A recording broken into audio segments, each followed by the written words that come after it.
Estudar a Bíblia, estudar a Bíblia, estudar a Bíblia na escola dominical. Estudar a Bíblia, estudar a Bíblia, estudar a Bíblia na escola dominical. Vem mais de Deus aprender, fortalece e faz crescer. É domingo de manhã na EBD.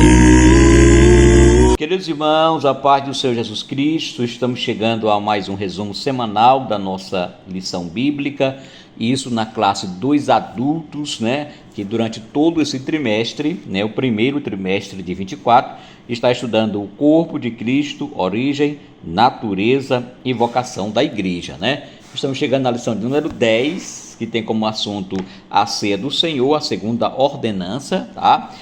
O nosso textuário encontra-se em 1 Coríntios, capítulo 11, verso 26, que diz o seguinte: porque todas as vezes que comerdes este pão e beberdes o cálice, anunciai a morte do Senhor até que ele venha. Esse é o nosso textuário. E a nossa verdade prática, ela nos diz o seguinte: a ceia do Senhor, como uma ordenança, celebra a comunhão do crente com o Senhor ressuscitado, tá? E aí nós temos aqui os nossos 3 pontos. O primeiro ponto vai falar sobre a natureza da ceia do Senhor na tradição cristã, tá certo? E a sinopse desse ponto vai dizer: a ceia do Senhor é celebrada em nossas igrejas sobre uma perspectiva memorial em que Cristo está espiritualmente presente, tá? O segundo ponto vai falar o propósito da Santa Ceia do Senhor, ou da Ceia do Senhor, tá? E esse sinopse vai dizer: o propósito da Ceia do Senhor passa pela lembrança da expiação de Cristo, nossa comunhão com Ele e a promessa da sua segunda vinda, tá bom? E aí o terceiro e último ponto vai falar o modo de celebração da Ceia do Senhor. E nessa sinopse vai dizer que a celebração da Ceia do Senhor deve acontecer de modo reverente e ao mesmo tempo festivo, tá bom? E aí, por fim, temos aí a nossa conclusão. Amados irmãos, falando nesta aula, nós vamos ver algumas finalidades da segunda ordenança instituída pelo Senhor Jesus Cristo à sua igreja. A ceia do Senhor, ela trata-se de uma celebração da comunhão do crente com Cristo. Enquanto estiver com seus discípulos, por quanto Jesus esteve com seus discípulos, melhor dizendo, o mestre os instruiu a todas as vezes que se reunissem para comer o pão e o cálice em memória de sua morte. E este memorial era uma forma de anunciarem os benefícios espirituais do seu sacrifício sobre a cruz, Logo, o crente querido que participa da ceia do Senhor, ele compartilha de um memorial que tem como função celebrar a morte de Cristo, não com lamento, mas com alegria, haja vista que a sua morte, a morte de Cristo, é a razão pela qual alcançamos o perdão de nossos pecados, não somente isso, mas também a reconciliação com Deus. Sendo assim, querido, convém lembrar que os crentes lavados, e remidos, compreendam que a participação nesse ou desse cerimonial significa compartilhar da plena comunhão com o Senhor, sem que haja alguma coisa que desabone a sua conduta diante de Deus e também diante dos homens.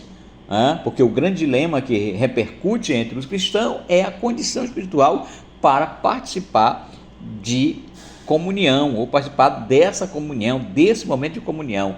Nota-se que a gente percebe que no caso dos irmãos de Corinto, que a contradição é participar da ceia do Senhor, já era conhecido dos irmãos, isto é, somente os crentes santificados em comunhão com o corpo de Cristo deveriam participar da ceia. E Paulo enfatiza isso, o modo como a ceia vinha sendo celebrada, isto é, sem reverência, com rasa compreensão do seu sentido real, De acordo com o comentário pentecostal do Novo Testamento, ele vai dizer que, por um lado, ninguém é verdadeiramente digno de comer o pão e beber e de beber o vinho e sentar à mesa do Senhor, a não ser por meio da graça e do perdão de Deus, que são recebidos pela fé e que nos tornam, que tornam o coração de uma pessoa justa para com Deus.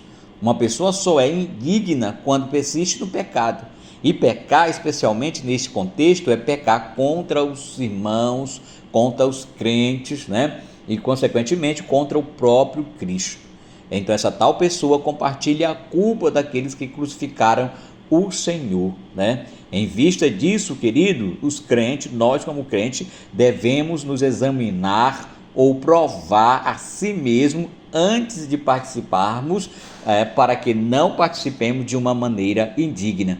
Esse mesmo erro é cometido por muitos crentes atualmente, Atualmente muitos crentes cometem esse erro, sabe por quê? Porque não consideram o modo como participam desse momento. Não, de maneira nenhuma. Eles não fazem uma autoavaliação, porque nesse sentido, querido, a ceia não tem a pretensão de melhorar a conduta de quem vive de modo costumais do pecado. Não. Antes, a ceia deve ser celebrada como um ato de gratidão por aqueles que já compreenderam a dimensão da graça que trouxe-lhes a salvação e por esse motivo não vivem na prática do pecado. Que Deus nos ajude a sua igreja a conservar o temor no coração nesse momento tão importante que é a celebração da ceia do Senhor. Amados irmãos, aqui isso é apenas um resumo da nossa aula. Você está convidado a estar em uma escola bíblica dominical presencialmente para aprender mais do Senhor, para aprender mais desta aula maravilhosa que vai falar dessa segunda ordenança que é a Santa Ceia, tá bom? Tenha uma boa aula. Que nesse domingo o Espírito Santo de Deus ilumine o coração, a alma e o entendimento de cada professor, de cada aluno que irão participar desta maravilhosa aula, tá bom? Um forte abraço e até a próxima semana, quando estaremos aqui com mais um resumo semanal da aula da nossa escola dominical na classe 2 adultos.